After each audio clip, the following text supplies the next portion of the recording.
Looks like you've been missing a lot of work lately. I wouldn't say I've been missing it, Bob. What would you say you do here? God damn it. Bob, we love playing here tonight. My brother's ready. It helps if you think of it as a game, Bob. Every game has a winner and a loser. You must possess strength to inflict pain, Bob.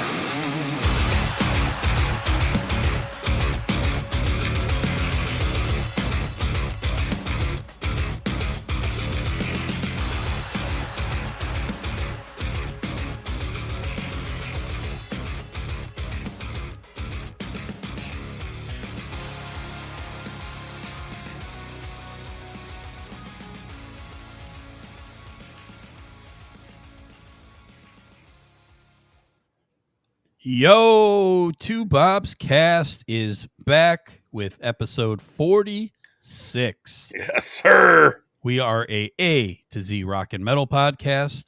Once again, we're back doing A to Z. Today, letter D, season 2, like episode, I don't know, 6, 7, 8, something like that with season 2. But it's easier just to do overall. Episode 46 for us. So 46.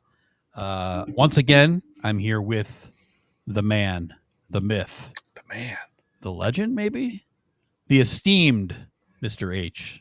What's up, Mr. H? Me? How you feeling tonight, sir? I ain't the man. Maybe tonight you Steamed. You could be the man tonight. I'm not steamed. Oh, well. I prefer to be grilled. I don't know. It's been pretty hot lately. Yeah, all right. Maybe I am a little steamed. To be honest, a little steamed like when it says I sit in the car, you know? Right. Right after it's been sitting out in the work parking lot all day, I'm a little steamed. Yeah. But esteemed. I appreciate it, brother. Thank you. Of course. How you doing? I'm doing great. Good. This is going to be fantastic.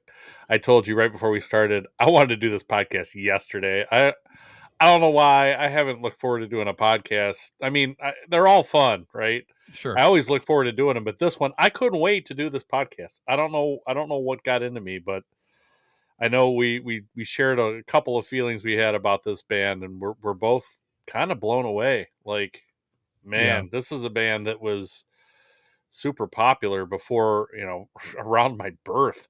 So we only reviewed 4 albums, I think, by the time, after I was 3 years old, and like since you've been born, like, yeah. So we're only doing 14 of their 23 albums, but 10 of those albums were before, I was, 4 years old, or before you were even born. So Yeah. listening back to this stuff and stuff that I had never listened to, I'm like, yeah. No, I was not looking forward to doing this band. Yeah. This is pre-listening, to be clear. Yeah, right. So I saw this on there, and we both kind of agreed we should do it. Obviously, we're talking about the great British hard rock band, Deep Purple, of course. Sorry, never. All that we never mentioned their name. I know, Deep Purple, Deep but it Purple. Obviously very influential band. Obviously, very people loved them. I've been very aware of them. Just didn't listen to much. Exactly. Same thing here. Like I told you again before the podcast, I never listened to a full album all the way through, even their classic, most popular ones that sold lots of copies and everybody quotes as influential. I didn't listen to any of these. So I started fresh from scratch, and I have with other bands too, but we'll get into these albums. Just like you, I had the same exact, like my mind was blown. So very good stuff. Like you mentioned, we're only going to do their first 14 albums. We didn't want to. We don't like stretching for 2 episodes. We did that early on, and I think it kind of, it kind of drags stuff like Queen that we just talked about, where part 2 of Queen, like nobody watched it. Nobody's paying any attention to that. So better to kind of get it all in one, even if we have to chop some albums out. And the reason we did it the way we did it is because this band has been started by and one of the great guitar players of all time, hard rock, heavy metal, rock, Richie Blackmore. We're doing all the albums he was on except for one. He left, and there was one album kind of in the middle of what we're doing that he wasn't on. but then he left for good in 1993, and we cut it off there. So that was the reason for cutting it off at that point. But yeah, it was just too many albums for us to do, and we felt like their relevance level right now is probably really low. I don't know that people even realize it came out with an album last year. A lot of people, I mean, people that are big fans of Deep Purple obviously know, but for the populace, I don't think people really are. They're not in forefront of people's minds these days. So yeah. we So cut it off. if we cut off one of your favorite albums, sorry, we didn't obviously do it on purpose. We've never heard any of those albums after the last Blackmore album. Yeah. So they could be great. We don't know. We didn't. I'll tell you what, that. though, if people do really like them and we get a lot of pushback, I'm telling you, I would not be opposed to doing another Deep Purple episode with newer albums because it was so enjoyable. I feel like I should go listen to those anyway now at this point. We might. For one podcast, but who's to say we don't go back and do the other 9 albums? That's a podcast in itself, too. 9 albums, so easily. Yeah, absolutely. So, there's nothing saying we can't go back and do that later. So, anyhow. 14 all right, partner. Let's go. Let's get rolling. What you got about Deep Purple? Founded in 1968. That was me minus 4. By Rod Evans on vocals, Richie Blackmore, the aforementioned Richie Blackmore on guitar, Nick Simper on bass, John Lord on organ / keyboards, and Ian Pace on drums. Originally formed as a psychedelic and progressive rock band, then changing to just kind of straight up rock for their 4th album after Ian Gillan and Roger Glover replaced Evans and Simper. But we'll get to that. So the first album they came out with was Shades of Deep Purple, released July 17th, 1968. So this band, apparently they got together near the end of 67, kind of finalized this 5-person lineup in 68, and then by July they already had material for an album. So the band actually recorded their second album. Sorry, this was 8 songs and produced by Derek Lawrence, who's going to produce a few of these at the beginning here. I don't know who Derek Lawrence is, but he produced a few of these early on. The band recorded their second album before this one was ever released in the UK to help beef up their live show, apparently, which I thought was an interesting little tidbit. The song Hush, which I'm sure anybody that's ever listened to classic rock radio or really any kind of oldies radio or maybe just any kind of rock radio has heard Hush before. It was a pretty big hit off of this album. It's been a staple of their live show or their live set ever since. They close with it normally, I think. It's very recognizable, but wasn't written by the band. Written by a guy by the name of Joe South and recorded by Billy Joe Royal. So that's something I didn't know either. I'd heard the song a million times. I didn't even know Deep Purple didn't write it, so they did not.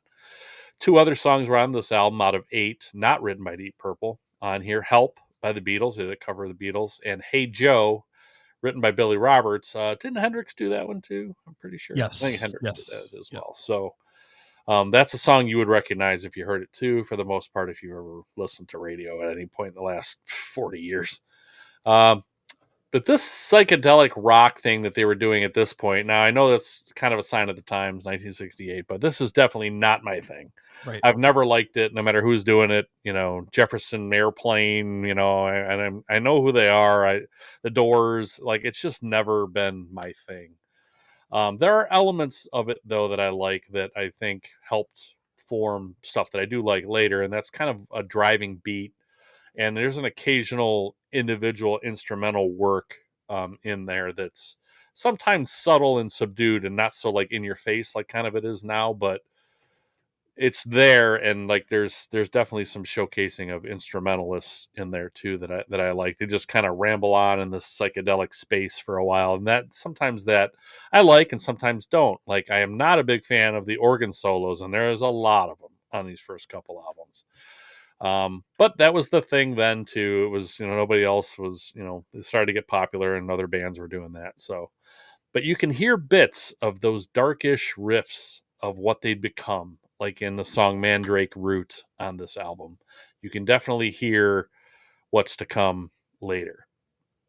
My favorites on this album are Hush. That's a really good song. Mandrake Root I liked a lot. And a fantastic, I mean great cover of the song Help. It it's only recognizable in that I know the words. Like, it's so good. Like, I would rather listen to that version of Help than ever listen to the Beatles version of Help ever again. And I don't mind the song by the Beatles. It's done so well by Deep Purple on this album. I was blown away by how great that was. I'm like, this is Help. This is fantastic. It's really good. Hey Joe is also a really cool cover, although that one doesn't differ as much from like the Hendrix version. I don't know even what the original sounds like, but I've heard the Hendrix version a bunch of times. This one is not too far off of that. So Skippers, I'm really kind of not into the second half of this album, or was it the first half? Yeah, the first half. The first half. The other half of the songs, other than the ones I mentioned, there's 8 songs. Other than those 4, I'm not really into the other 4 songs. So not really a half by half, because Hush is second. And yeah, the second half is definitely better than the first. But the other 4 songs I'm just not that into. So this one I have is a C, and I have it number 11 out of the 14 we're going to rate. I'm sure the psychedelic stuff was great for the time and for what it is. It's just not my thing. I don't want to bash those songs and say they're bad, though. I do like more of this than I thought I would, though. Help and Hey Joe really got my attention, especially Help. I was like, wow, I had never heard that version of Help before. And so I watched it. I watched the video on YouTube, and people just comment after comment after comment. They're like, best version of the song ever, best version, unbelievable cover. I'm like, I couldn't agree more. It's unbelievable. So what did you think of Shades of Deep Purple, their first album? Yeah, a lot of what you said I agree with. So obviously I'm not into psychedelic type stuff. Even, and I think a band we're going to do later on kind of does this too. Pink Floyd, one of my favorite bands of all time, does the same thing. Early on, a lot of psychedelic stuff to go with the progressive rock. And just, I've never been into it. I've always kind of just skipped ahead to the pure rock and roll, even the progressive rock stuff that Pink Floyd does later. Obviously, Deep Purple doesn't do a lot of that going forward, but that psychedelic sound, just not for me. Honestly, these first 3 albums are pretty rough for me. I just couldn't really get into them. This one, I don't even think I liked it as much as you did. I love the song Hush, but not this version of Hush. They re-record it later with people that are in the band later on, and it sounds more crisp. It sounds better. So it's hard for me to even listen to this version of Hush, knowing that 80s version is going to come later on, of which it's a whole new song. I do like Mandrake Root. I agree with you that is a little bit of a sign of the times to come. A little bit a Blackmore riff in there, to where it's like, okay, I can hear where they're going with it. But a song with this, an album with this many covers, it was really hard for me to get into. So again, I'm gonna probably give this band as a whole probably more A's and B's than I've given a lot of bands that we've done. But this particular album is a D, and it's only because it's not for me. I'm not saying it's bad. Obviously, these guys, like I think you've said, phenomenal musicians. I don't think any of them are physicians. Maybe they're phenomenal physicians too. We don't know. Maybe they are. Dr. Lord, paging right. Dr. Lord. That would work pretty well. And you mentioned the organ stuff. I agree. The organ stuff here is kind of tough to listen to, and he goes off on tangents. Yeah. Later on, though, I love it, and I will talk more about it when we get to that. But the organ later on that's just the classic Deep Purple sound. Yeah, right. That's what differentiates them, is they have the organ in there, not keyboard, not synthesizer, organ. So and it cool. Fits so well. Yeah, it's so good as a compliment. But when it's the lead thing and he's soloing with it in the middle of these songs, I'm like, oh, at first I'm like, okay, this guy's really good. And then by the third time I heard an organ solo, I'm like, enough already, please. Yeah. So, but that's just me. So, and it's a sign of the times too. All the stuff had this stuff. If you think of all like the Animals and those type of bands, they all had those the organ solos and stuff in the middle.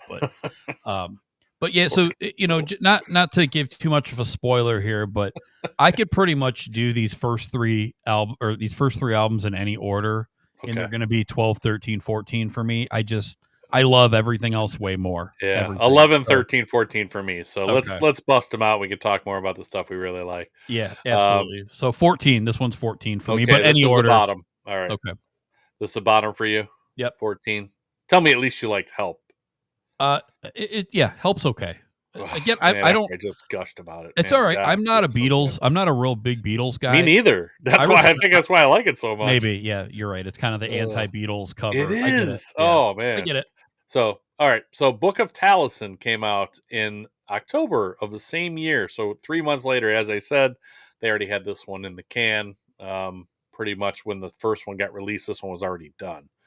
So they put this out. Derek Lawrence again, 3 more covers, 4 originals, 7 songs total. So you're going to get more of the same here, although not as good for me. Yeah. Even more psych hippie sounding than the first one was to me. We Can Work It Out. They covered the Beatles again. Maybe the first one was pretty popular. I don't know. It's only 3 months in between, but apparently they were Beatles fans or wanted to cover them and do things differently. But this one is kind of more Beatles-ish, and it sounded more straightforward, although it's still a little different, but it's not nearly as good as Help was. Organ solo again, I can leave that. Longer songs on this one, though. I think, though, looking back now, it's hard. This is almost galaxy brain stuff here, but if I was a teenager in the 60s, I think I would have really liked a song like Shield. It's got a cool, laid back, kind of darker vibe to it, which kind of pulls me, to stuff that I listen to now when it's darker and kind of heavy. I like that. So that song, I think, it kind of would have pulled me in on it, but that would have got my attention. But obviously, I wasn't a teenager in the '60s or even close. So, yeah, like I said, that's really weird to even try to think of. But it's a slow and plodding song, just got a cool feel to it. But my favorites, I guess, if I were to pick one, it would be Shield. Skippers for me are Listen, Learn, Read On, Anthem, River Deep, Mountain High is another solo Ike and Tina Turner cover. It's terrible. Absolutely terrible. It's really long and it's terrible. So I was like, where are they going with this? This is not. I'm not a big fan of the original version, but it's 10 minutes and 12 seconds. I mean, come on. Yeah. I don't know how long the original is, but it's I didn't like that at all. So this is 14 for me. This is a C minus. I don't think I have anything in the D range for them. Yeah, I guess not. This is the bottom. Just not much works for me on this one. What did you think of the Book of Taliesin? Yeah, basically what I said. These are all my bottom Repeat. 3. They're all pretty much D for me. Yeah. And again, it's only just because I would never put any of these on. Yeah. At least the C album, I might find a song or two that I'd come back to. Nothing here. I have here listed the same as you. Shield is the only one that really stood out to me as kind of a like a hidden, like I don't even say gem because it's not even that, but right. But I do agree. A darker theatrical type song that to me was interesting at least. The Neil Diamond cover, like no, not my thing. Nope. We already talked about the Beatles, so again, interchangeable 12, 13, 14, and a D, whatever order you want to put them. I don't want to be kind of a cop out here, but no, it's okay. I'll say 13. I mean, I don't like one more than the other, and I don't dislike one more than the other. They're all just, to me, they were not super enjoyable. I kind of flipped through them doing yard work.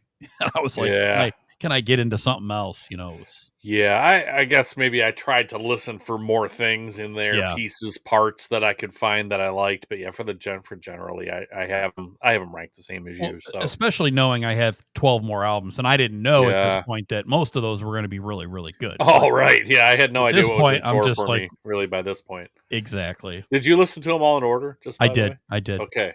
Cool. So we're on the same page there. I did too. Yep. I wanted to see I wanted to go on the trip, like I mentioned in the last podcast. I wanted to go on the trip and see where this path led me, because I knew there was a whole lot here of undiscovered stuff. I didn't know what to expect. So it kind of made it fun. And I was like, wow, I was really, and maybe because I didn't like this stuff so much, maybe I liked the other stuff more, but I couldn't stop listening to it. Yeah. So just like you said, I couldn't stop listening to it. So that tells me I do really like it.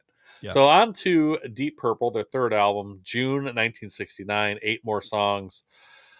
Derek Lawrence again. This is the last time he'll be involved, I think.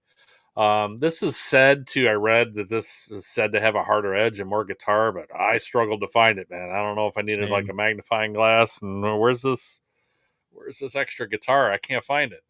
So it's a little less psych / hippie, but I didn't really find any good tracks on here either. It's got one cover song, the rest are original. Still too much John Lord organ solos for me. I mean, the dude's really good, but just not my thing at all. The solos of They haven't his. learned how to use them yet. No, So this is an album that was largely ignored by the music press when it was released. Poor promotion, no hit songs. It seems the modern critics seem to like this one a lot, though. The retrospective critics. I don't know why, but it's just got nothing on it for me. So favorites, none, really, which makes me wonder why I have this at 13 and not 14. Like the last one, at least, I kind of liked the Shield. This one, there was nothing. Yeah. But Skippers is kind of all just for me. April for sure is a skipper at 12 minutes. Absolutely. The last song. Oh, boy. That was really tough to get through the whole thing. I wanted to skip it, and I'd never heard it before. I tried to give it at least a chance one time, and I really wanted to get out of get me out of this song already. So anyway, nothing there. So C- again, 13, kind of a nothing album for me. On to the next one. Let's hear some rock. That's my last note. Yeah. So just because of the name of the next album, which we'll mention as soon as you're done, but I was like, oh, this got to get better than this. And I knew it would because, some of that stuff, I've heard the classics, and it doesn't sound anything like this. So what did you think of Deep Purple, self-titled? Yeah, see, this one actually, like, I drew parallels directly back, and I mentioned Pink Floyd before. Their Saucer Full of Secrets, the stuff they did before they got Gilmore, just very, like, psychedelic. Like, there's a lot of styles going on here, and again, you could tell they're really, really talented, but just kind of going through this album, it's just they're just like, what do I do here? It's like they had no clue. Maybe they did. They obviously later on they did, but it feels like this album they were going through an exercise of let's do 50 different things and see what sticks, and just nothing really stuck. The opener for me was okay, Chasing Shadows. Nothing else on it was really even hardly listenable to me. Again, any order you want to put these, really no. I mean, there's really nothing else to say about these. Just as much as I love this band now, these first three albums just really didn't do anything for me. So 12, 13, whatever, D plus. I'm ready to get into some good stuff here. All right. So June 5th, 1970, they released Deep Purple in Rock, I believe is the actual title. Yep. But everybody refers to it as In Rock. Because the last album was just called Deep Purple, so they went with Deep Purple in Rock. So everybody calls it In Rock. So this was produced by the band. So I guess they'd had enough of Derek Lawrence and were like, Simper and Evans left the band. In comes Ian Gillan, recommended by a friend of Richie Blackmore, which he might regret today, but he is a friend of his who recommended him. And Ian's friend and songwriting partner in the band he was in previous, Roger Glover, to replace Evans and Simper on vocals and bass. So this was a breakthrough album for them in Europe, but it kind of underperformed in the U.S. Like people in the U.S., I feel like back then, England, the English bands were kind of at the forefront of a lot of changing music, right? Like the punk scene started there, the psych scene kind of started there, even like kind of heavier rock stuff like Black Sabbath, Deep Purple, that kind of started there too. I feel like the U.S., where maybe the U.S. now is kind of at the forefront of some things, where back then it wasn't. We were kind of following along, right? So the psychedelic stuff got popular, and then it got popular here. And then this stuff started to get more popular in England, and we're still into the psych stuff here. So this album didn't really perform that well here. And I feel like the same is kind of true for Black Sabbath. Like there was a core group of people that liked that, but it took a while for that to kind of trickle over here. It wasn't as easily accessible. You didn't have Spotify. You couldn't listen to it like 5 seconds after it came out for everybody. You had to hear about it. It had to come overseas. Like it just wasn't the same. So anyway, this didn't do well in the U.S. at first. Up until this point, they were a commercial success in the United States, but seemingly kind of lacked a musical direction, which is exactly what you just got done saying. Right. Different covers, different sounding arrangements kind of left them without a real identity in my opinion, too, which is pretty much exactly, again, what you just said. It was psychedelic, it was orchestra, it was prog rock, it was pop rock, but nothing blended into one thing. So on this album, they kind of made an effort to go to kind of a hard rock style. Some of that was the New Memories. Some of that was like they just, I don't think they really knew what they wanted to do, but it definitely sounds much different.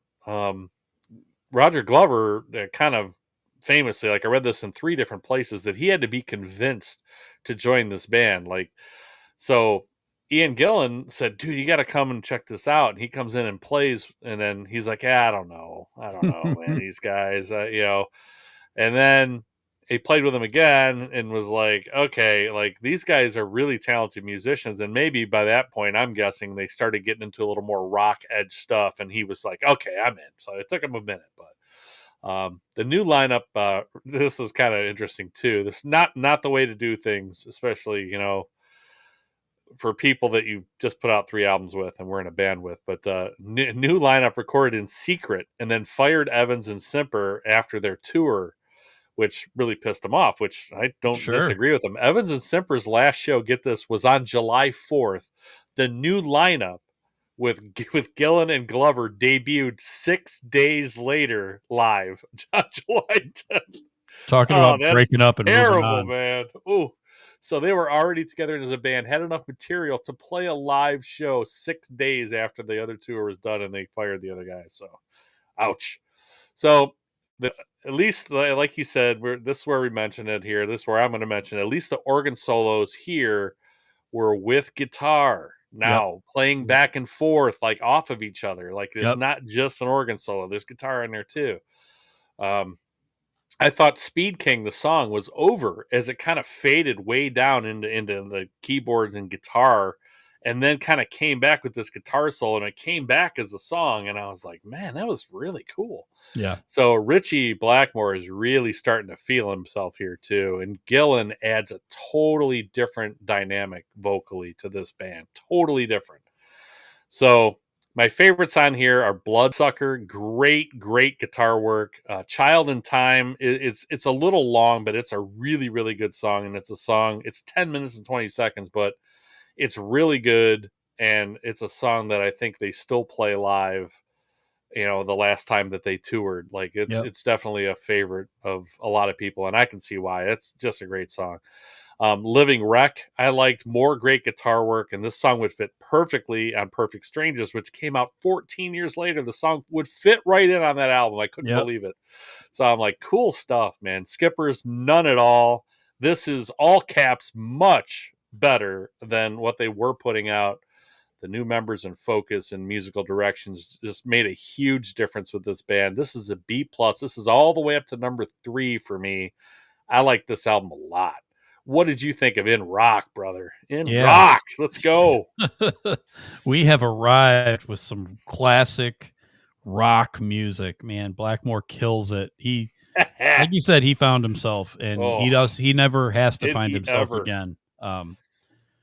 This starts the long, like I think you mentioned in the last podcast, where you don't know how many albums you go and you have no skippers. This starts for me where I'm not skipping really anything for a while. So this is an awesome album. Yes, I could not believe when I put this on, it was the same band. But again, I was like, well, this makes sense. Like, you hear all the things like Deep Purple is this and that. Like, so my you're favorite, like, where? What do you mean? And then now you're like, I get it now. Okay. Exactly. And it did. It kind of clicked for me. I was like, oh, it was just like a moment. So because it's funny, too, man. Like, so my favorite, we've talked about this. My favorite band, Opeth, their singer raves about Deep Purple. Basically, they're the greatest thing ever. Blackmore doesn't get as much credit as someone, like Iommi does, but he does Blackmore, not, man. He is just insane. Again, no skippers on this. I love Speed King, Bloodsucker. I mean, all these songs are so ridiculous. And again, I've heard Speed King before. I've heard Child in Time before, but a lot of these other songs I never heard before, and I love them. I love all these songs.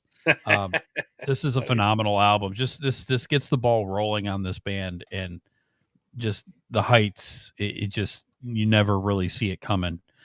This is an A- for me. Again, no skippers, all good stuff, all good moments.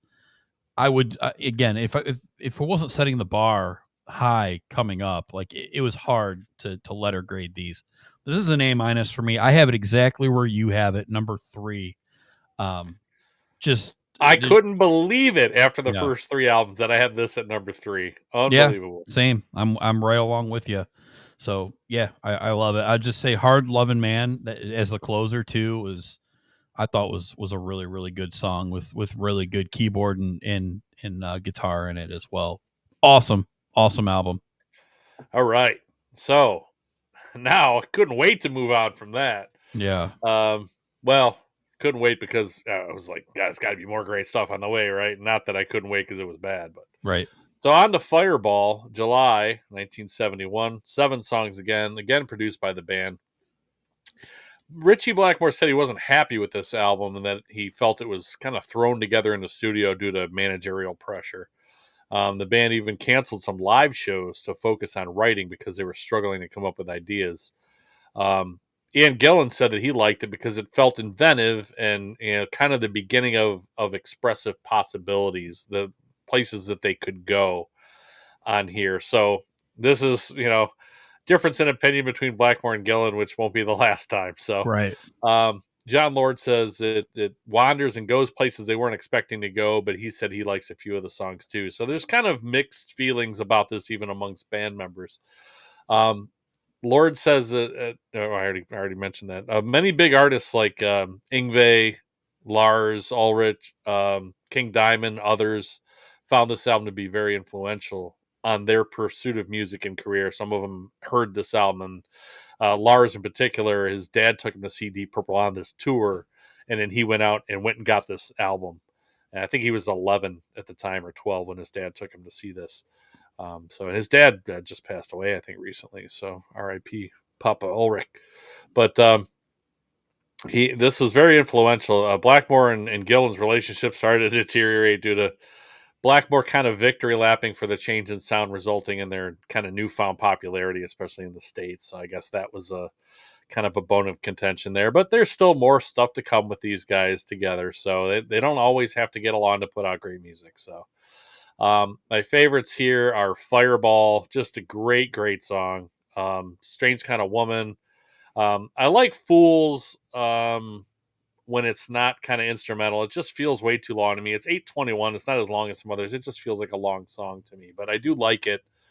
It just gets a little long, so it's not a skipper by any means. But my skippers are Anyone's Daughter. It kind of went a bit country here for some reason. I don't know why. That was just kind of a totally different sounding song that didn't really seem to fit on here. I don't know. It just was a weird song. I didn't really care for that one very much. But, and, again, I mentioned Fools here in the skippers, even though it wasn't a skipper. It's just because it's so damn long with like filler stuff that doesn't really add anything to the song.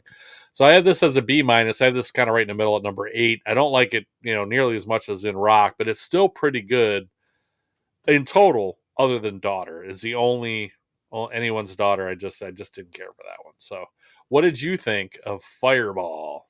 So this one I liked quite a bit, not as much more as in Rock, but I think I liked it a little more than you. I think those first 3 songs to me are awesome. Fireball, No No No, and Strange Kind of Woman. Love it. Anyone's Daughter, it's not a skipper for me, but I get what you're saying. It is a little strange, but I don't mind it. And then No One Came as the closer, I think, is really, really good too. Fools is a little bit too long, but I guess I kind of get used to that, a little bit of their meandering. I don't mind it because the riffs are so cool, so I'm good with that. Those first 3 songs are badass. Fireball, No No No, and Strange Kind of Woman. It just, like, when you have 7 songs and 3 of them are killer, like, to me that automatically puts it up there in at least the first half or so. Just I really really liked it. I had it number 5 and a B. I have a lot of B's with this band. This band is very solid. Um, maybe some of the ones coming up with some more singles, maybe I like a little bit better, but this is all discovery for me, and I really really liked it. We'll definitely come back to those first 3 songs a lot. Very, very good stuff. I definitely am going to, after making all this, make a playlist of all my favorite great idea. Deep Purple songs. Yeah, great idea. I've learned so many of them that I never heard before, that never were on the radio, but correct. Yeah. Excellent stuff. So yeah, I have this one number 5 and a B. All right, on to Machine Head. Also the inspiration for the name of a band we both did on our podcast and both love, Machine Head. So they were named after this album. March 30th, 1972. So I was almost 2 months old. 7 songs produced again by the band.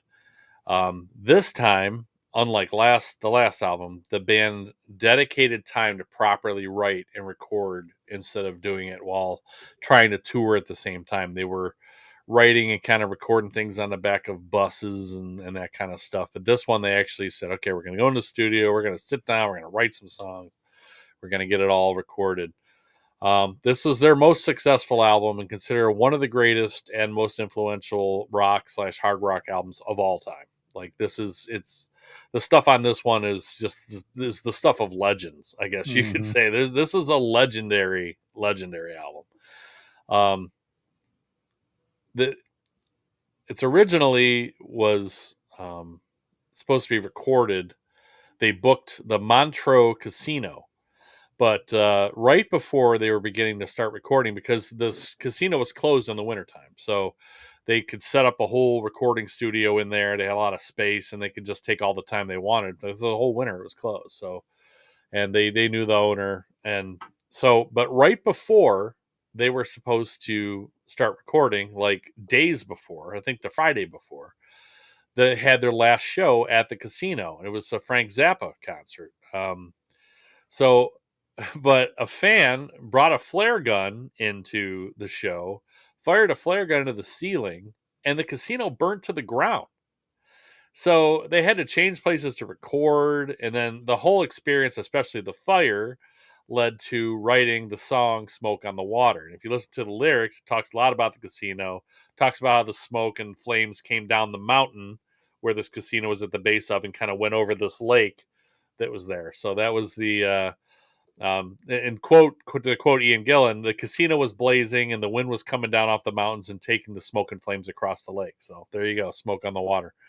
So it's kind of there's also a great little story here about how Highway Star was recorded. Also a song that I feel like, God, everybody and their brother has recorded or played Highway Star. I mean, I've seen so many bands do that song live. It's so many bands. So, where is it at here? I gotta find it. Okay, so this was written, the Highway Star. This is the song that opens the album.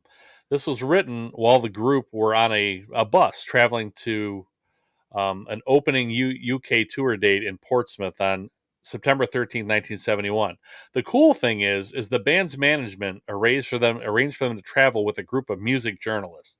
So I don't know if the band really wants to sign up for having the media on their tour bus with them. So I guess they were kind of playing around, and the music journalist, one of them said to Richie Blackmore, like, hey, how do you guys write songs? So Richie Blackmore picks up his guitar and he says, like this. And he picks up a guitar, he plays through the opening riff of Highway Star, and then Ian Gillan, who's there on the bus, improvises a set of lyrics around, we're on the road, we're a rock and roll band.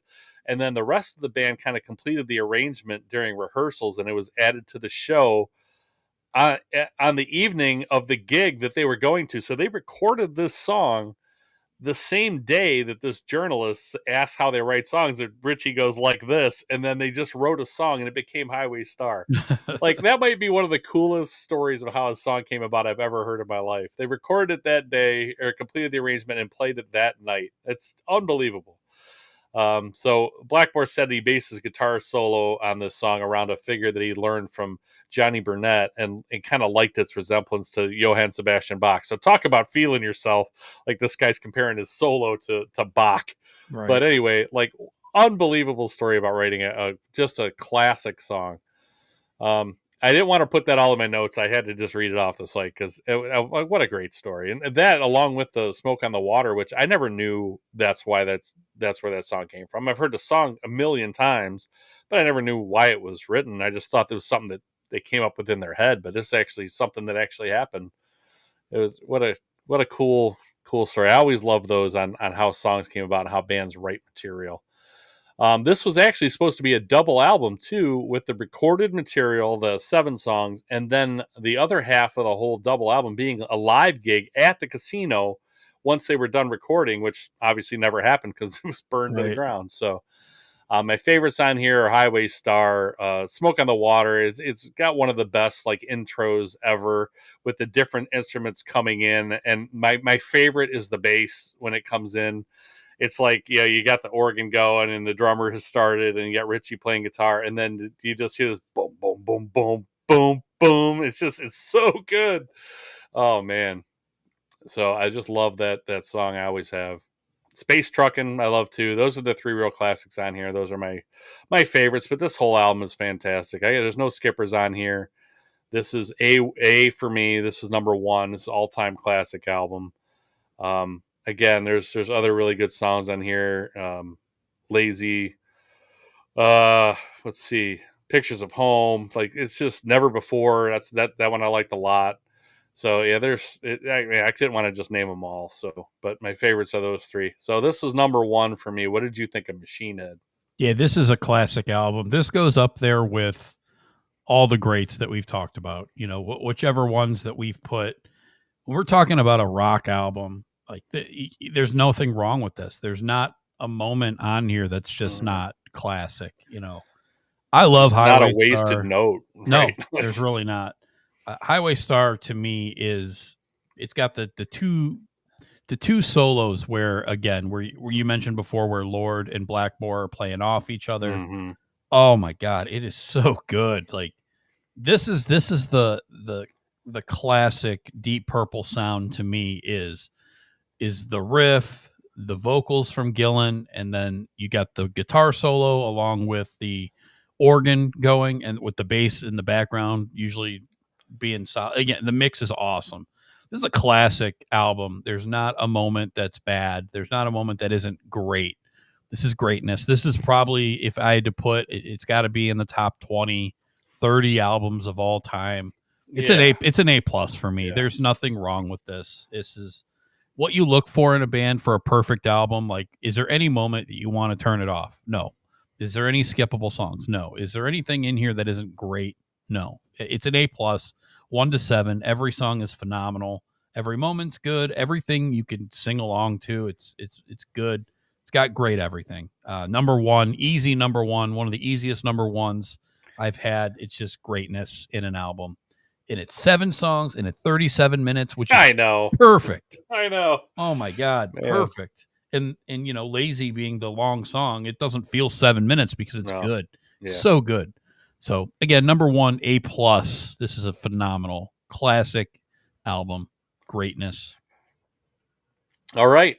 On to, I don't know. I can't top that. So to Who Do We Think We Are is the name of the next album, which kind of fitting because, well, they were a band at the time that put out one of the greatest albums of all time.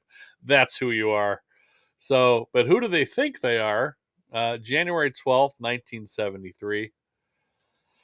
7 songs again, band produced this album. And I mean, they're kind of right when they started producing, their albums sounded amazing, but this one is just another step up. It sounds amazing. It really does. It's like Machine Head also. Like, these 2 albums could have been recorded yesterday. Yeah. They sound so good. There's just nothing that you could do with recording stuff now that sounds any better than what this sounds like. It sounds absolutely amazing. Gillan left shortly after this album, citing internal tensions, with many people thinking it was a feud with Richie Blackmore. But Gillan says himself that it was more fatigue and more management problems that he was having than with Richie. But, who really knows? There's always probably many stories around that too. but many people said there's a lot of critics and a lot of notes about that people feel like the band was kind of going through the motions on this album, and that only Woman from Tokyo is really worth anything. I mean, others say it sounded tired in contrast to In Rock. Um, I don't dislike this album, but it's nowhere near as good as Machine Head, and not much is. But there's some great riffs on here, even if I don't really like the song. So I have a couple examples of that: as Super Trooper and Rat Rat Blue. Yep. Like both of those songs have really really good riffs, but the songs just I didn't really feel are that good.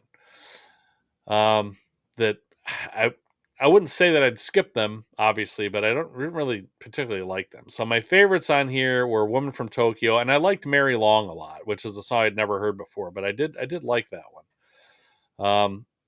I didn't care much for "Place in Line" or "Our Lady." They're just a little bit boring and kind of jamming, but there's definitely still some good stuff on this album.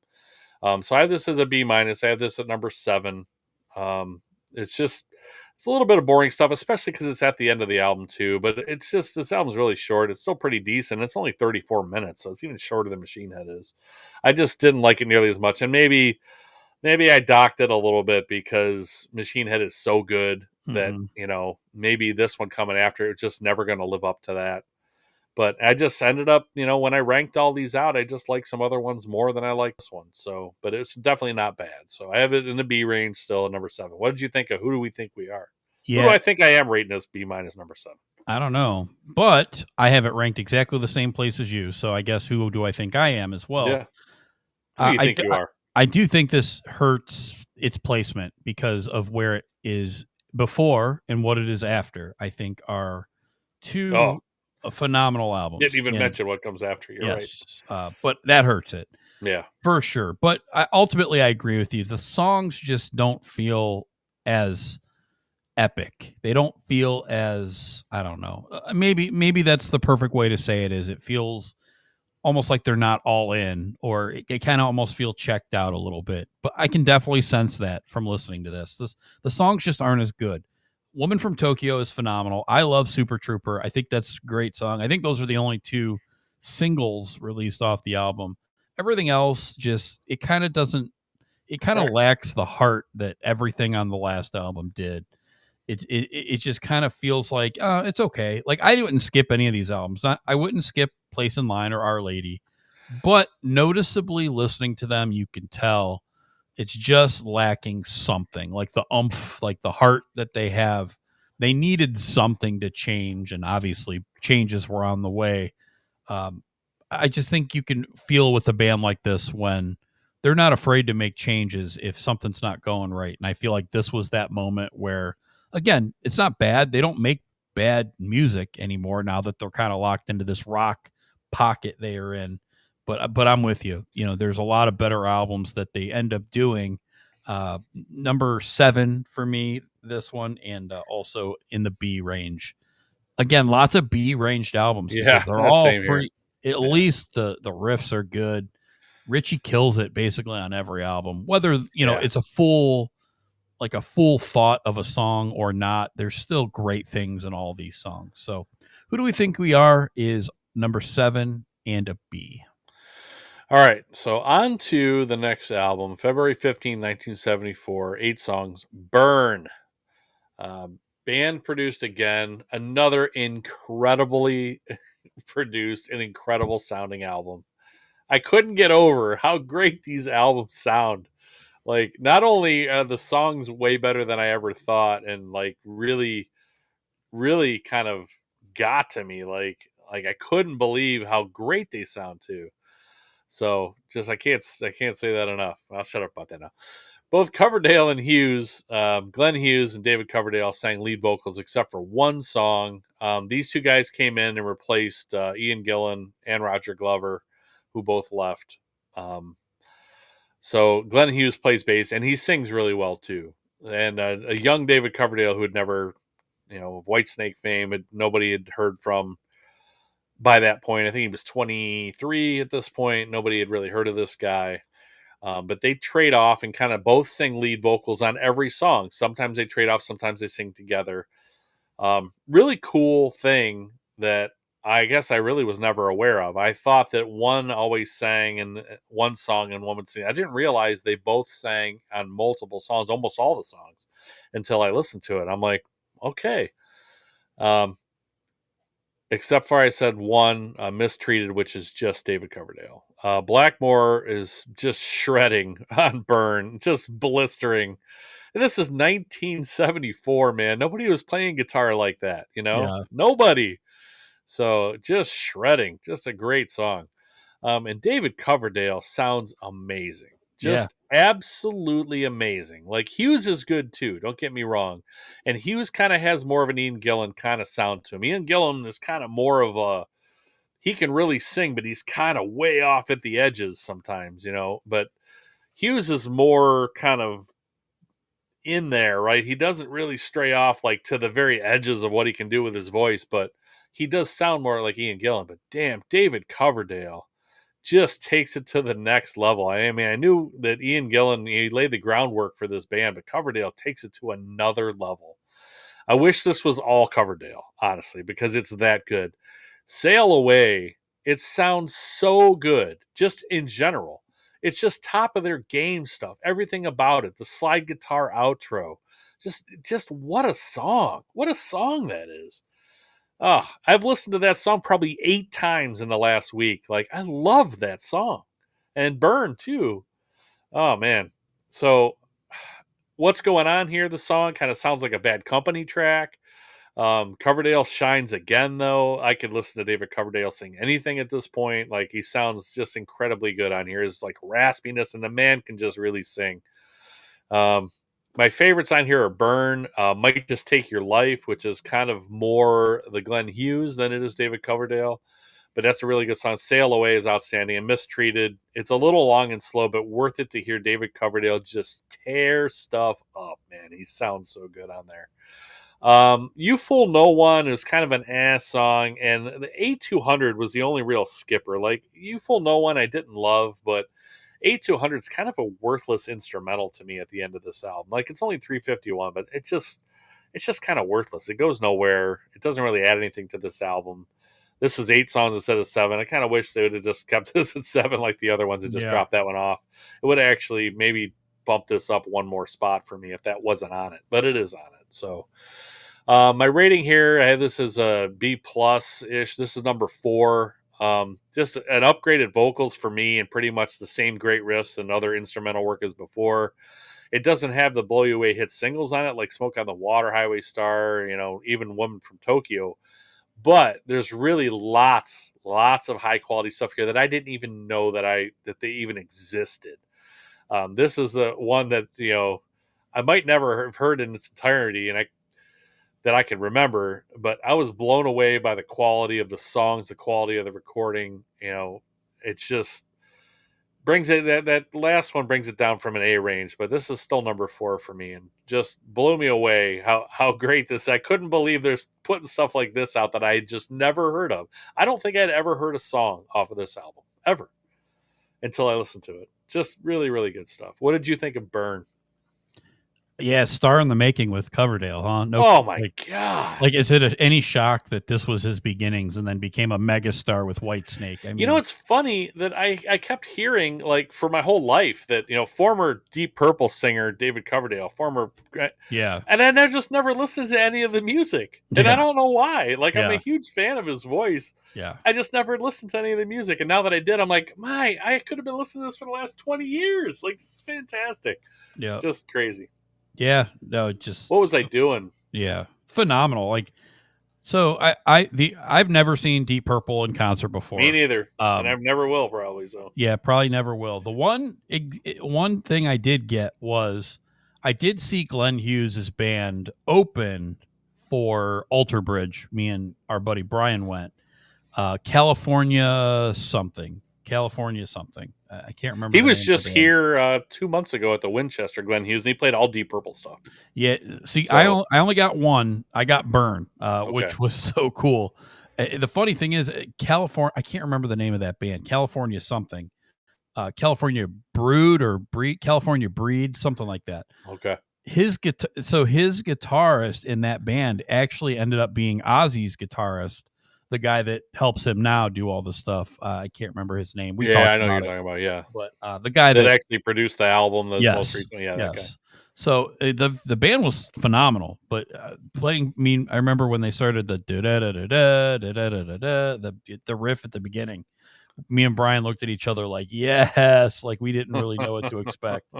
But that was very, very cool to see that live. But I'd love to hear Brian's thoughts on Deep Purple. He's a few years older than I am too. I bet he was probably a lot bigger fan of Deep Purple than I was yeah, I don't before know. this week. So It's just so weird. Like, I don't remember ever talking about this band to anybody. Like, even like Led Zeppelin, Pink Floyd. Like, I've had many conversations with people over the years about those bands, and this yeah, band just never come up. But they are just as worthy to be in those I know, conversations. Like, I know. again, Richie should be in so many more of these conversations. Obviously, he ends up singing with all these amazing musicians and being in Rainbow and stuff like that, which is great stuff Just in also, itself. also great. I Yeah, love Rainbow. So, not to mention the whole Dio stuff is just, oh, it's so yeah. good. But yeah, this album is so good. I could not believe how much I love this album. It was actually, listening to it was very, very close to Machine Head. It made it a conversation for me. But I do agree with you that there's a few moments later on, especially that A200, it kind of just felt tacked on for no reason. Didn't need to be there. But man, that Burn, Might Just Take Your Life, Lay Down, Stay Down, Sail Away. Like, these are all so good. You Fool No One, pretty good. Mistreated is so good. Yeah. I absolutely love this album. It's number 2 for me, and it's an A. Just it's so close to being A plus because I love a lot of it, but there's just a few moments where, and you mentioned it, it almost feels like it didn't need to be there. It was great on its own in its perfect length. 7 songs would have been perfect, 35 minutes. But I love Burn. Again, number 2, A for me. I will come back to this album so much. I Yeah. feel like we discovered a new band, and I'm like, Yeah.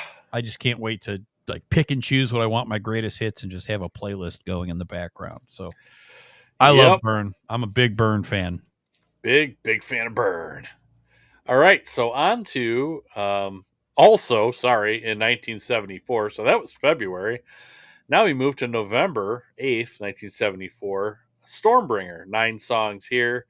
Martin Birch was brought in on this one to help produce with the band. Definitely a change in their sound here. Originally, I wrote in here, I just don't think funk is their best thing. So Richie Blackmore agrees, and that's kind of, he's quoted as why he left after this album and tour, because he kind of didn't want to do the funk thing anymore. He wanted to do more of like the straight ahead rock stuff. And then he went and formed Rainbow and did exactly that. There's no funk in Rainbow, right? So there's definitely some funk in here, though. But, Glenn Hughes disagrees with this, and he says if you listen to the album, Richie is damn funky whether he likes it or not. I thought that was pretty funny. Nice. So, and he's right. He's right. Like, these songs grew on me. Okay, so I'm like, I originally wrote, I can't tell if I like this album or not. That was my first run through this album. So then, as I'm listening to this album, I got interrupted a bunch of times for different things. Like, I was listening to it while I was working for a little bit, and I got interrupted at a phone call. So I'm like, yeah, I'm just going to start it over. Then I was listening to it later in the day, and then I had to go do something. I don't know if the dog crapped in the house or something. And something happened, and I had to stop. And I'm like, I'm just going to start it over again. I don't know why I started this over so many times instead of just picking it up later, but this album got a huge benefit from that. I listened to this album again today and actually moved it up a spot from where I had it before because the songs are undeniable, even if it's funk and it doesn't sound like Deep Purple, which it seemed like a lot of people bash this one a little bit, the Deep Purple fans, because they're like, this isn't Deep Purple. What is this? But Coverdale and Hughes, they still sound great, especially Coverdale. You Can't Do It Right is like a catchy as hell song, but it sounds just like play that funky music, right? Yeah. Like, so you can hear it right in there. So it's just a different sounding thing. But man, Stormbringer is an unbelievable opening song. Just there's great guitar. Sure, it sounds a little different, but there's some unbelievable guitar work there. Like just a great riff to start this thing off. And it's just really good. And I think that Glenn Hughes opened with Stormbringer, I think, when he was just here at the Winchester, because I went and looked it up. I'm like, what did I miss? He only played like, I think 9 songs or something like that. I mean, Glenn, he's getting pretty old, but Yeah. They only did 9 songs. I think one of them was like a 4-song medley, So, and if I haven't said it before, I'll say it a million times on this podcast. I'm not a fan of the medley live. Just give me 2 whole songs instead of 4 songs chopped up, please. Please, no more medleys ever. I mean, Metallica does it. So many bands do it. It's such a cop out. Just give me 2 songs instead of 4 parts of songs. That drives me nuts. Especially if it's like 2 of them I really like. I'm like, even if I got just one of them, at least I hear the whole thing. Right. And it get chopped off. Hey, here's the chorus. And here's the bridge and the chorus, and that's all you get. I'm like, well, where's the riff to start the song? I don't get any of that. So I don't know. That kind of annoys me, but that's a whole other thing. My favorites on here is Stormbringer, Lady Double Dealer. I liked a lot. The Gypsy. Oh, what a great song! I couldn't believe when I first heard that. I'm like, what was that? I looked it up, and then I went back, and I'm like, I'm just going to start that one over, and I started it again. What a fantastic song. The Gypsy is kind of a dark, oh man, just great guitar work in there too. Soldier of Fortune is actually really good. At first, when I first heard it, I'm like, I don't know, do I like this? But it's all David Coverdale singing, and there's just some great guitar work in there too. So that song grew on me too. Like maybe the second, third time I heard it. Like I said, I listened to this whole album again today and bumped it up. Now I don't really like Holy Man. And then parts of songs here and there get a little tiresome. The middle of Love Don't Mean a Thing. Like the middle of that one, I was like, okay, it's only 4:23, but there's a good section in the middle of that where I'm just like, okay, like can we just kind of get back to the song here? So, but I mean, it doesn't mean that they're bad songs, and I wouldn't skip them. It gets a little tiresome. But Holy Man is the only one I kind of really didn't like. So this one I have is a B. I have it number 5. I had it number 6 before, and I swapped it with another one because I like this album way more than I thought I would. Like I said, I also got the benefit of a couple of replays as I kept getting interrupted, but I'll come back to this one for sure. I already did today after I hadn't listened to it since like Friday, but I'm like, I got to hear Stormbringer again. And the Gypsy, great stuff. What did you think of Stormbringer? Stormbringer for me, very hit, very miss. I think the strong stuff here is as good as anything they've ever done, and I think the other stuff kind of some misses. So you named exactly my hits, all of those: Stormbringer, Lady Double Dealer, The Gypsy, Soldier of Fortune. Those songs I would put Highball Shooter's pretty good too. I almost put that as a favorite, but yeah, and any of those songs could definitely stand up to a lot of their other stuff, but a lot of that, I think you said Holy Man, Hold On, Love Don't Mean a Thing, like not my thing. I really couldn't get into it. So it was kind of hit or miss, but those hit is so good. When this album hits, it hit hard. So Soldier of Fortune, I had heard before. It's done as a cover by Opeth, which is awesome. Michael does a great job of that. He doesn't sound as good as Coverdale, but who does? Nobody does. Yeah, but that cover, he's a phenomenal guitar player, and that he killed that. So I knew that song, but when I heard the original, I was like, man, it's so good. But yeah, Stormbringer, I really, really like. It's a B+ for me, number 4 overall.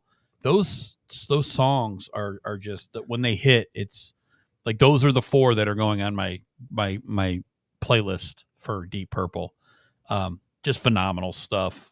Again, there's misses on here, but they have some great albums, which we've already went over. We went over my 1 and 2. I think those are great albums.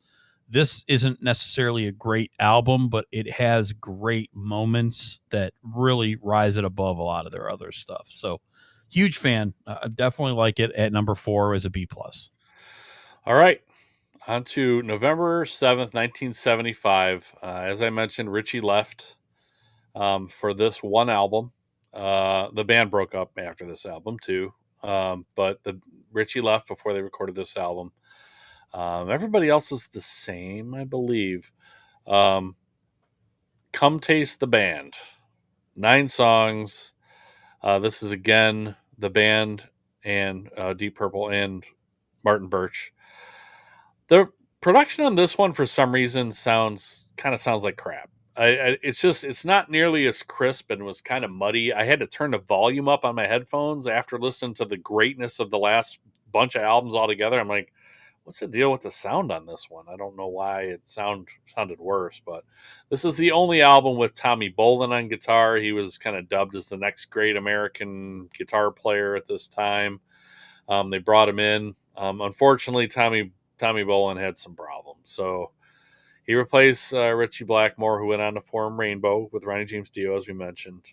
And Terry Bolin died shortly after the breakup in '76, the very next year, of an overdose. This was the last album, though, for David Coverdale and Glenn Hughes. They didn't come back ever, I don't think. I'm No, not sure. they didn't. They came out with one of the more recent albums, but I didn't think so. This tour was kind of marred by Glenn Hughes and Bolin's drug abuse, drug addictions. Cost them some, just sound good, or they had to skip some songs. I think they missed some dates. But there's nothing really on this album that stands out to me.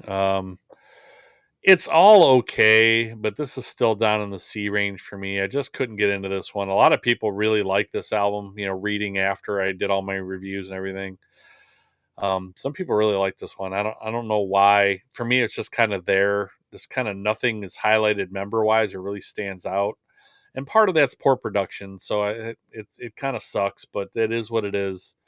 But it's listenable, though. There's no real reason to skip anything, but I just wasn't a huge fan of it. So I have this down in I think number 12 here, C minus. What did you think of Come Taste the Band? Yeah, I really like it, but it doesn't rank super high for me. And I think it's basically what you're saying. To me, it's just it doesn't feel like a true Deep Purple album because it's missing Blackmore. And again, I know we are I guess getting the benefit of only reviewing those albums other than this one. But it doesn't sound bad. It's not a bad album. It almost feels like one of those Black Sabbath albums that's really, really good, but it doesn't feel like it's the same. Like there's not enough there that's the regular sound, and I know, they usually at least have Iommi. Obviously they all have Iommi, I think, with Black Sabbath, but this is just really missing those crunchy riffs that Blackmore brings to the table. Again, I don't dislike this album. I think it was a really good listen. It's just really hard for me to place this. Because I think, like you said, not much stands out here. Coming Home as an opener is pretty good, and I like Lady Luck, but there's a lot of stuff on here that's just kind of like, it's like, okay, well, that was good. It was an enjoyable listen. But it doesn't rank very high for me. So I have this at number 9 and a B minus. Again, it's still a B type album. There's nothing on here I was like, yeah, I don't like this. I mean, it just, to me, it wasn't super like boom, like up in your face. Like, okay, nothing memorable about this album to me. So I had it number 9 and a B minus. All right. So now they break up in 1976 and they come back 9 years later, 8 years after the breakup, 9 years after that album, and put out an album on October 29th, 1984, 8 songs called Perfect Strangers. This one was produced by Roger Glover and the band. Isn't Roger Glover in the band? Yeah. So it's like, it's really weird that he's got like his own separate producing credit, but it says Roger Glover, Deep Purple. I'm like, okay, Yeah. it didn't make sense, but this sounds amazing. Again, I had to turn the volume down after this one, after Come Taste the Band, because it sounds so good. Now, there's a benefit of, more recent production equipment and stuff here, but they didn't have any problems struggling with production earlier on, so they didn't really need it. But this one sounds great. It really sounds great. the band is reformed, so they got Blackmore and Glover back, who were both in Rainbow. They got Ian Gillan back, who did Born Again, right, with Black Sabbath. Yep. And then Lord came back. He was with David Coverdale and Whitesnake at the time and came back for this. And Ian Pace was playing drums for Gary Moore and his backup band at the time, who was a very popular artist. So they got back together to reform their classic Mark II lineup. I didn't make a mention of a lot of the Marks because they call Mark I is with Evans and Simper. Mark II is this classic lineup. I didn't really mention a lot of them because there's like Mark V they're up to now, or 6. It's just basically when a different group of different people come and go from the band. They changed it to Mark. So Mark III was with Coverdale and Hughes, and now they're, like I said, they're up to 5 or 6. So, anywho, this is the Mark II lineup, classic lineup again, with Ian Gillan singing. This is only their second platinum album, too, after Machine Head, which I was pretty shocked by that. Yeah, that is. We've seen a lot of bands, and we've done a lot of bands that came through the 70s and sold just millions upon millions and millions of records. This band didn't. I can't figure that out. And maybe that's why I hadn't heard a lot of this before, is because this was almost an under the radar band, considering how much album sales bands got Boston and, back in the mid 70s, this band was putting out unbelievable stuff and just didn't sell that well. So the tour they did in 1984 also sold out really fast. They had to add many dates and only got outgrossed by Bruce Springsteen in 1984. Like, think about that. He's the only one that outgrossed them. And they played 2 shows in Cleveland that my friends went to and I didn't go to. But again, I don't think I was into Deep Purple at all at this point. I had heard a couple tracks off of this album, but I just wasn't really into them. And my friends were kind of like, dude, you should probably come see Deep Purple. They're back, and they're bringing back this lineup. And I was just, I don't know. Like, I never, like you said, I never really heard people talk about them that much. But then I know they went and saw them, and they said it was great. So I probably should have went. It would probably been my only time I would have been able to go. But at the time, I think it was only like 13. I don't even think I'd been to a concert yet, so I might not have even been allowed to go, honestly. So I hadn't been to Van Halen yet, which wasn't until 86. So, but Jafria opened, and I knew who Jafria is too. So, anywho, this was a hit among fans, mixed among critics. Even Glover remarked it as a great moment of time, but he just doesn't feel like it really hangs together, and he's the one with the producing credit. So he doesn't really think it hangs together that well either over time. But my favorites on here are Knocking at Your Back Door, just greatness, absolute greatness. Mean Streaks, outstanding. Perfect Stranger, just kind of a similar structure to Knocking at Your Back Door, but another great song. Just bands, just they've almost like they've never missed, really. But I mean, it's just back to classic kind of Deep Purple, but upgraded, in a way. So no skippers here. This one I have is a B+. I have this at number 3. It's a really good, solid album that sounds good, and all members seem to be in top form still. I like the first 5 songs quite a bit better than the last 3. The extra track that I listen to, because on Spotify they add, sometimes it's like the only version they have is like a deluxe version or whatever, and that's where I listen to this one. And I listened to a song called Not Responsible. That was the extra track. It wasn't on the original album. We usually don't, rate those. But that song is easily better than the last 3 songs that made this album. I wish they would have put it on here. It's a really, really good song. So if you get a chance to listen to that one, if it's not on the version you have, try to find Not Responsible from the same recording session. Just an outstanding song. So, but anyway, I have this as a B+, number 3. Really, really solid and sounds great. And like I said, it's like they just, obviously Richie had been doing Rainbow albums for all this time, right? So he was still in top form, and I guess they were all doing kind of high level stuff, but they sound great together still, which is just amazing. It's like they just hadn't lost a beat as far as coming together and sounding like a band. So what did you think of Perfect Strangers? Pretty good. Definitely liked it better than the Come Taste the Band. Again, another one, I feel a lot like I did with Stormbringer. I feel like when this hits, I feel like it hits, but there's a lot of stuff in between that I can kind of take or leave. Knocking at Your Back Door is awesome. Mean Streak, I love. Perfect Strangers is a great song, and I like Gypsy's Kiss a lot as well. Everything else to me was of course good moments, but not a great overall album experience. But again, I'll take that. I don't have to love every moment of an album, for me to buy into it, because they got some really good stuff here. Um, so to me, it's going to fall right along line of that Stormbringer. This is number 6 for me, but it's still a B album. I have a lot of B's, but I just enjoyed all these albums. And again, maybe not every moment of it, but I found at least the idea of what they're doing. Like, I'm in on it. Like, I don't have to love every song on it to just be like, okay, this is good. I like what they're doing, and I'm glad that they all came back to do this. It's really, really cool that everybody probably thought they were done at this point. That long break.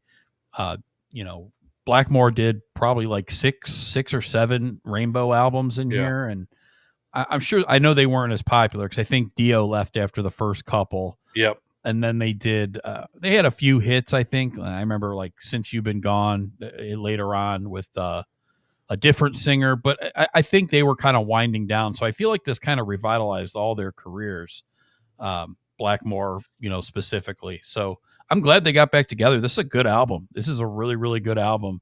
I'm glad they didn't just stop after that. I'm glad they figured their stuff out. So, me too. Some good stuff still here to come with them. So, number 6 and a B for Perfect Strangers. All right.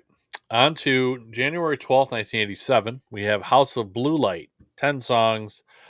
Roger Glover and band again producing this one. So I guess he's just the head of the production crew of the band. Same lineup here. Sold really well, but none of the band members really were very happy with it. It seems like there was a lot of re-recordings of songs on here. This was one I kind of read and took a bunch of notes before I got to listen to it. Like, I was kind of ahead a little bit. I was still listening to Perfect Strangers, but I was writing notes about this one. So I was like, I'm like, uh-oh, I don't know if I'm going to like this one that much. If the band doesn't like it, and they felt like they weren't happy with a lot of stuff. Even Ian Gillan said he felt like it didn't sound like a band, kind of more of a collection of performances, kind of leaving something missing. Where like I said on the last one, I felt like they really came together as a band just again after 10 years apart, 12 years apart with some of the members, right? So it just came together and it sounded like the band again. I was like, man. So this one I was worried, but like I said, it did sell well. Peaked at number 34 on Billboard, number 10 in UK. Several LP and cassette songs were shorter than those on the original CD. Never quite figure that out. I mean, I think they did some explaining, but I kind of blacked out there. I was like, do I really care that much? I don't think anybody else really does either. But it's just weird that some songs are shorter on the cassette because they didn't have the room. So what did they chop out? I don't know. How do you even figure that out?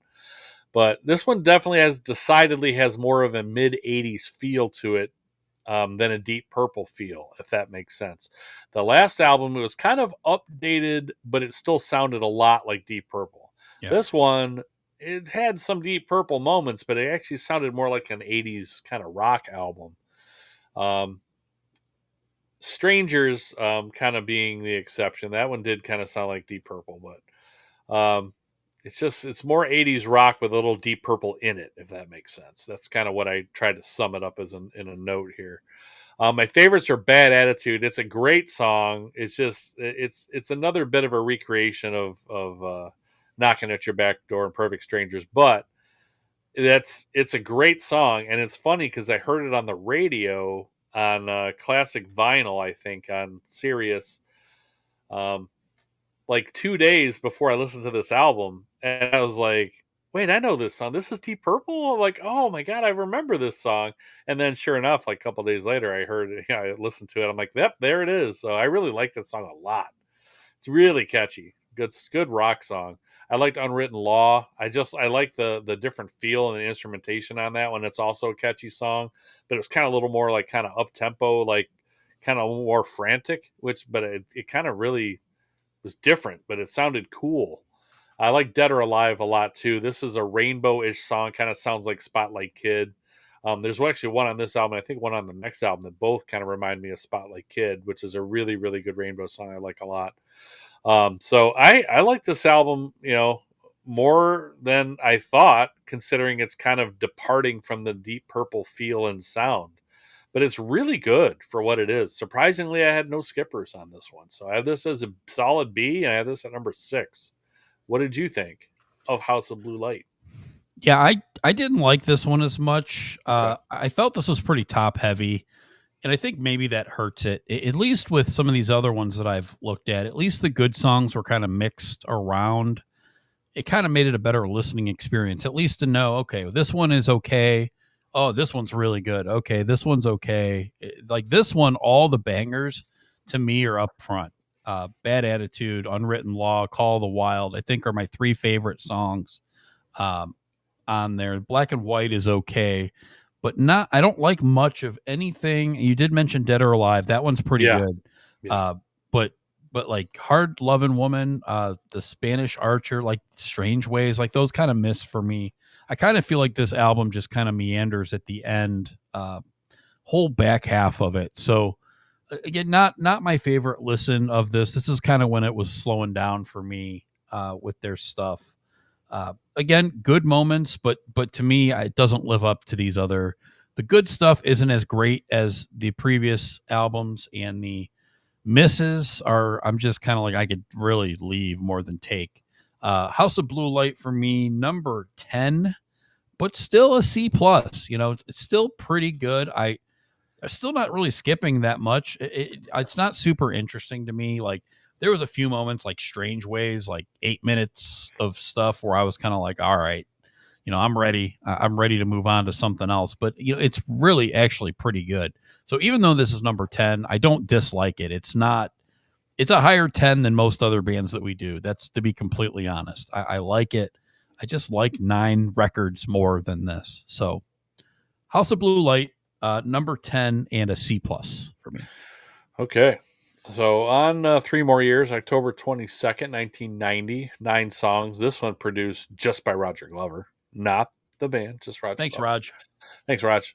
The only album with Joe Lynn Turner on vocals, who was in Rainbow there at the end. I believe he's on most of Final Vinyl, which is my favorite Rainbow album, but it's kind of a greatest hits / live album, but it's got all the stuff I love by Rainbow. There's a few other songs I really like by them too, but it's got Spotlight Kid and Stone Cold and just all of their kind of their hits on there. Man on Silver Mountain's on there. So, but Joe Lynn Turner is the voice of most of that. I think he was the one in Rainbow when a lot of that was recorded. So he's on here. He also sang for Yngwie on the Odyssey album, Yngwie Malmsteen. So that's kind of where I know him from, is Rainbow and the Yngwie stuff he did. But I do like his voice. He's kind of a good fit for what they do. But they fired Gillan in 1989. I guess they considered Jamie Johnson of Survivor, but some obligations kind of made him unavailable. But it was almost him, which I thought that would have fit too. Jimmy Jameson. I'm sorry, Jamie Jameson. Jamie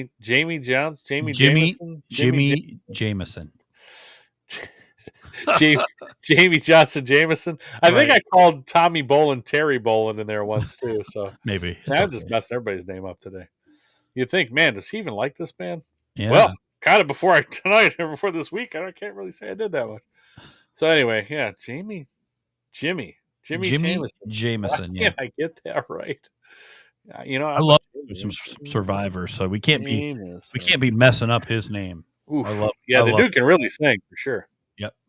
Okay. Oh, I don't know how I messed that one up. Relatively successful tour after underwhelming album sales on this one. They also played a couple classics during this tour, Burn, as we mentioned, and Hey Joe, which Gillan always refused to do because they weren't songs that he sang on, so he didn't want to do them. So, seems like a little entitled, I guess, sometimes. But when you're as good as he is, I guess. Rob Halford syndrome.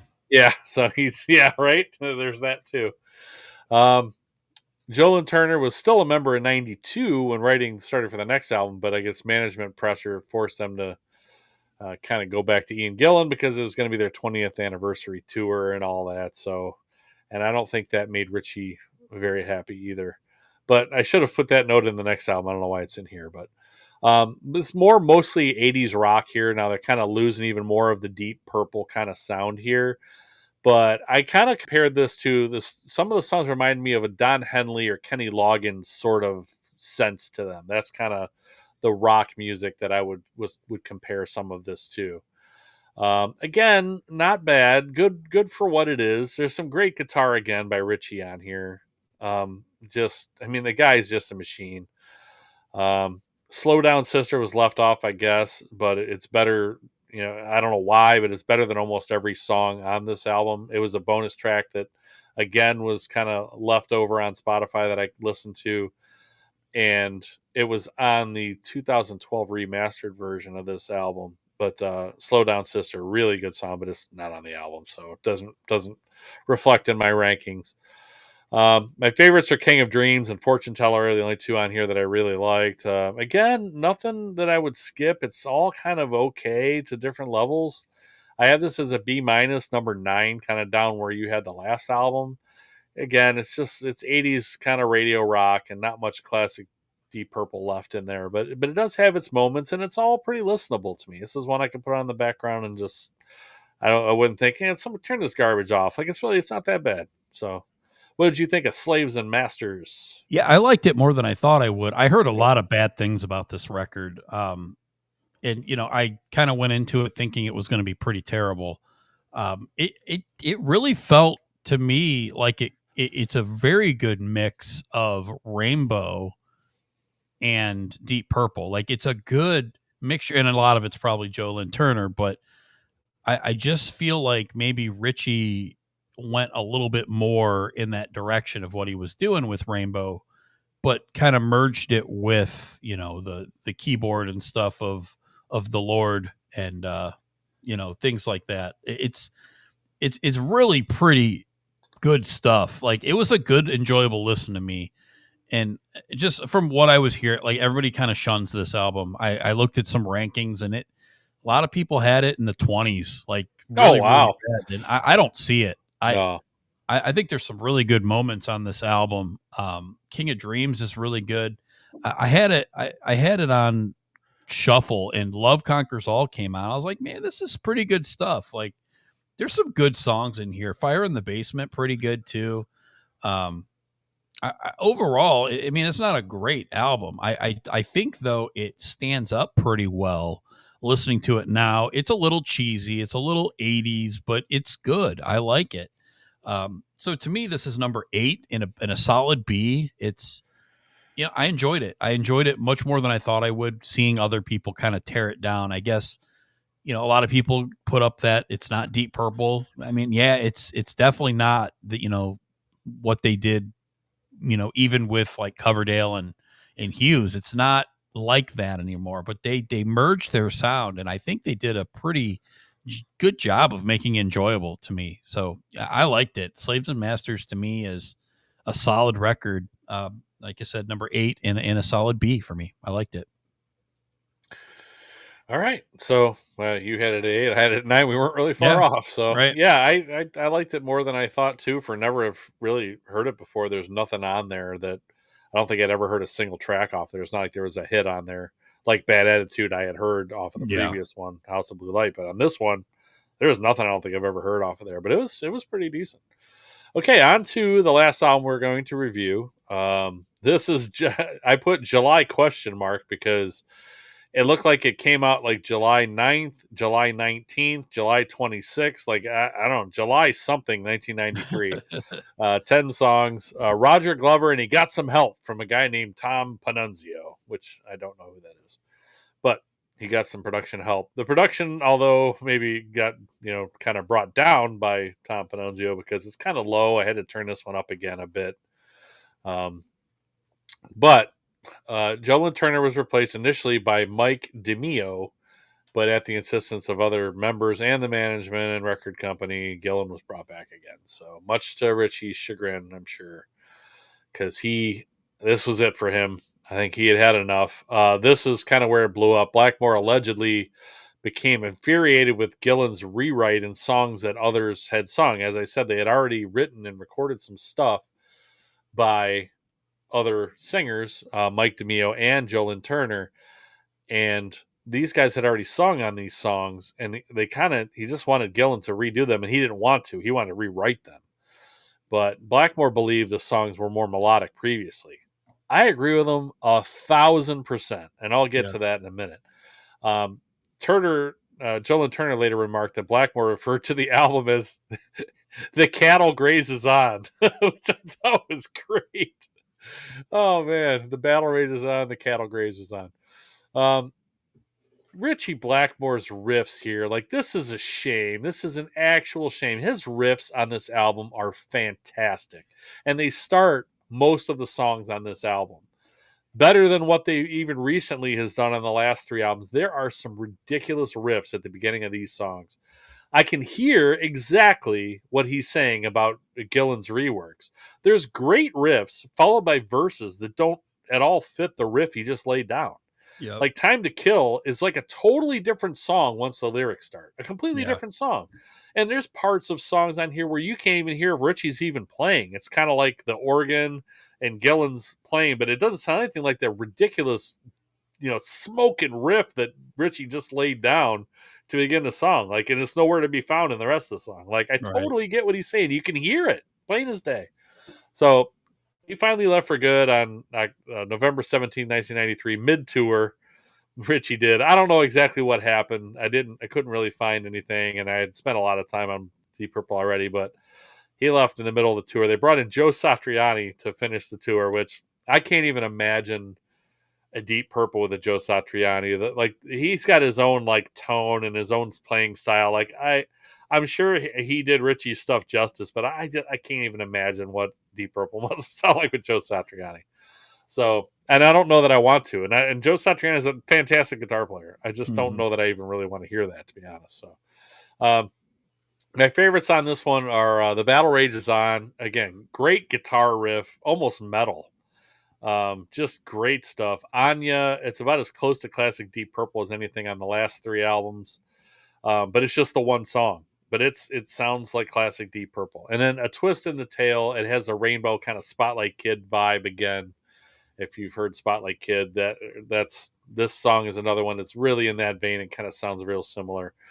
The skippers, there nothing really, but it's just I want to skip parts of songs because it's so disjointed a lot of times once Ian Gillan starts singing, and I just don't understand why he would just change the songs that much. Like, I bet Anya was one that they wrote later once he was in the band, because that one sounds like a Deep Purple song. Right. But you could totally tell these other ones were recorded and maybe even written by other people. And why would he change them up that much? Like, I feel robbed because I feel like this could have been the last great Richie Blackmore album, and it wasn't, because Ian Gillan ruined it. Yeah. If that's what happened. So it's just nothing to skip, but there's parts of the song I'm like, man, what happened to the greatness that just happened for the first minute of the song? So I have this as a C+, number 10, kind of what could have been with this album, as, with guitar riffs he brought were just amazing. And then the songs go in a different direction. And then the second half of the album was a little more cohesive in that sense, like a little less, what are they doing in the middle of this song? But it's just, what a shame. What a shame. Could have, like I said, I wish they would have kept Jolyn Turner, really, because I can't imagine. I'm going to guess this album I would have liked more than the last 2 if they had just kept what they had and Jolyn Turner just sang it. Like, Yeah. the stupid 25th anniversary. It's just, it's greed. Greed ruins so many things. And it seems like greed kind of ruined this one too, because the record company management are like, but the 25th anniversary, we got to get the Mark II lineup back together. And like, man, just leave it alone. Let the artists do what they do. You know what I mean? It could have been a fantastic album. I felt like it got ruined. Yeah. So what did you think of this one? Wasn't very highly rated either. Like you said, this one I found at the bottom of a lot of lists. Yep. Battle Rages On. What did you think? I agree with the sentiment on this one. This is a mess. You basically summed it up. It sounds like a whole different song after a riff. And other than Anya, this is pretty unlistenable to me. It doesn't make sense in my head. The riffs are what kind of save it for me, but it's still the worst thing that I've listened to that isn't the psychedelic stuff. So For me, it's number 11 and a C minus. This isn't something I would ever come back to. It's just so disjointed in every way. It doesn't make sense. You could tell something was wrong. I really didn't look at the notes like you did, but I could tell listening to it. The production wasn't good. It was very disjointed is just the best way I could say it. It just doesn't make a full musical sentence, I guess, from front to back. There's good parts in it. Again, I like most of these riffs, like you said, but Richie couldn't save it because somebody else destroyed it or whatever happened. But easy number 11 for me. I was able to easily put this at the end. Again, I like it better than Psychedelic. This is still rock. That's still always going to be number one over other stuff. But to me, it's number 11. All other albums between those first three and this one, everything is better in between. So yeah, not a huge fan of Battle Rages On. A little disappointing, like you said. The Cattle Grazes On. And the last song, One Man's Meat. I mean, come on. I didn't even mention that. I saw it and I'm like, this kind of low hanging fruit. I'm like, do I really go after that? But yeah, the last song that they did together with Blackmore and the band, One Man's Meat.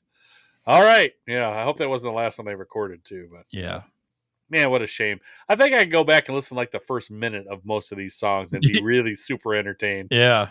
Man, just the dude was on fire writing riffs in 1993 and it just got ruined. Man, what a shame.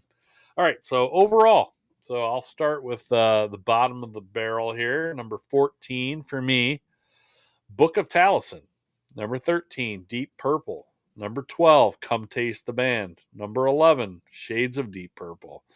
Number 10, Battle Rages On. Number 9, Slaves and Masters. Number 8, Fireball. Number 7, Who Do We Think We Are? Number 6, House of Blue Light. Number 5, Stormbringer. Number 4, Burn. Number 3, Perfect Strangers. Number 2, Deep Purple in Rock. I think I mentioned that as number 3 when I first said it, but I actually have it at number 2. Okay. And number 1, Machine Head. What did you have overall, sir? All right. Like I had kind of generically put 14, 13, and 12 are the first 3 albums. The Shades of Deep Purple, Book of Taliesin, and Deep Purple 3, which is the self-titled. Those are my bottom 3. Pretty easy. Number 11, Battle Rages On. Number 10, House of Blue Light. Number 9, Come Taste the Band. Number 8, Slaves and Masters. Number 7, Who Do We Think We Are? Number 6, Perfect Strangers. Number 5, I had Fireball. Number 4, Stormbringer. Number 3, Deep Purple in Rock. Number 2, Burn. And number 1, Machine Effin' Head. Machine Effin' Head. Right. Machine Effin' Head. Yep. And Stormbringer and House of Blue Light are the 2 that I had switched earlier today when I mentioned. So, and I think they're in the right order now that I think, that I look at it. Like I don't like House of Blue Light more than Stormbringer, and I don't know why I thought I did earlier on, but I switched it today, and I think I got it right. You saw the light. I did. I saw the blue light, and I had to switch them. It was a blue light special, and I had to move it for those know what Kmart is, which some people listen to us aren't even going to be like, "What are you talking about?" So miss me some Kmart. Yeah, no doubt. The blue light special, man. People used to run and go look for the blue light wherever the blue light was. So, but I won't explain it because this is a music podcast and people can go look it up. But people used to run. That's it. Deep Purple, man. Deep freaking Purple. Machine effing Head. Yeah, I'm very impressed. Like I said, so impressed. In between, like you said, they're psychedelic little figuring themselves out in the end, man. Just solid. Even stuff that I wouldn't say that I loved. I could find so many things or songs that I really liked. It was just a really enjoyable, probably 10 of the albums. Just so enjoyable listening to. I just really, really like this band. And I found a new appreciation for them. So I think that's awesome. Yeah, it's like finding a new band, and I love that. But at the same time, it kind of makes me sad that I could have spent all these years listening to this great stuff, and I didn't. Like, why? It's just, what a waste. But I have it now, so I will definitely listen to more of this. All hail Richie Blackmore. Man, yes, sir. Unbelievable. Such great stuff. All right. Good stuff, partner. Next week, who do we got? Next week, we're going to continue with D. We originally had this one scheduled in 2 parts because they had 23 albums, but then we chopped it down, and then we had an extra week. So we decided to do the Deftones. So Deftones up next week. We decided on them in D, partly because they are out on tour again after a little while, and I keep seeing clips pop up all over the place. On X, on Facebook, wherever, TikTok. Like I keep seeing Deftones. I almost said Deep Purple. I can't stop with the Deep Purple. I keep seeing these Deftones clips pop up, and people are loving their tour right now. So they are coming to Cleveland. I don't have tickets, but maybe I'll have to go if it's really this good. So I'll have to take a look at the set list and all that. But anywho, that's what we're doing next week. All right. Looking forward to some Deftones. Another band that I was in on the ground floor. You were as well. So yes, sir. Pumped for that. So next week, live Tuesday, usually about 7, about the same time, we'll be live. So please join us and let us know your favorite Deftones records. We are going to share ours and I'm sure we've both seen them a bunch of times. So we will talk about seeing. Oh, I got some good show stories. Awesome. From Deftones. All right, partner. So thanks for another great episode. Everybody, please like, subscribe, leave a comment. Let us know your order if you're listening. We are seeing a nice uptick of views lately on our stuff. So please, if you stop in, say hello, say what ones you like. We'd love to hear from you. Call us clowns.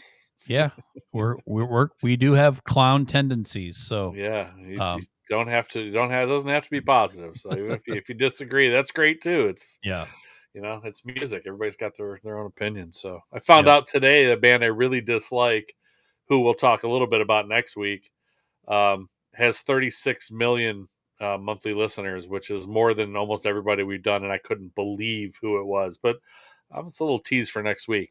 Oh boy. I couldn't believe how many listeners they had because, God, I think they're one of the most overrated bands of all time. But apparently that's just my opinion. Yeah. So that makes me a clown. Tune in next for your week amusement to find out who that band is. Yes. Mr. H will let you know who that is. Will do. All right. Thanks, everybody, for listening again to the TwoBobsCast. We appreciate you listening, and we will see you in the next one. Rock on. Looks like you've been missing a lot of work lately. I wouldn't say I've been missing it, Bob. What would you say you do here? God damn it. Bob, we love playing here tonight. My brother's ready. It helps if you think of it as a game, Bob. Every game has a winner and a loser. You must possess strength to inflict pain, Bob.